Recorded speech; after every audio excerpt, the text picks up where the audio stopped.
I think most observers and experts would agree that it really has moved forward, that health agenda. And I'm speaking really in my personal capacity, but as the former special representative at the State Department for avian and pandemic influenza, which I did from 2006 to 2009.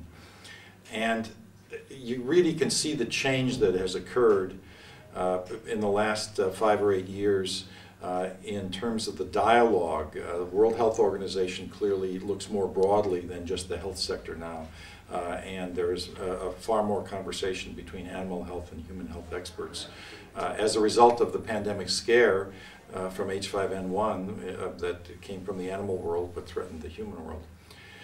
But I also think that there's another strain that has come about in terms of future planning and preparedness efforts that emanated from the pandemic influenza concerns back in 2005, 2006, and after that, particularly from H5N1, when we were concerned about a very severe 1918 style pandemic.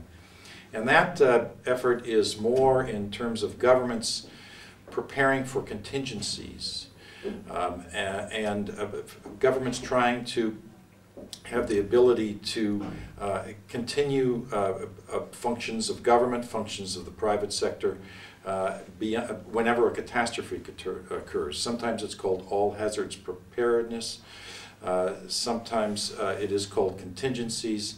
The idea being that you need to prepare yourself for whatever could occur as best you can, and you can't really predict what will occur, but you want to have efforts in place so that you are resilient and you have this resiliency built into society.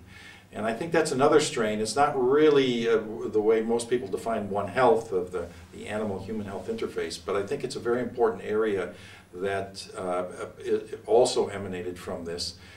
But I have to say, to be quite frank, neither the One Health agenda nor the contingencies, all hazards preparedness agenda seem to be getting the same high visibility, traction, and funding from governments and others as many of us would think are warranted, because once that immediate scare from H5N1 seemed to have receded, at least in the public mind, we've lost some of that high-level political impetus for it. In any event, for those of us who follow these concerns, that kind of preparedness, however you want to define it, is very important.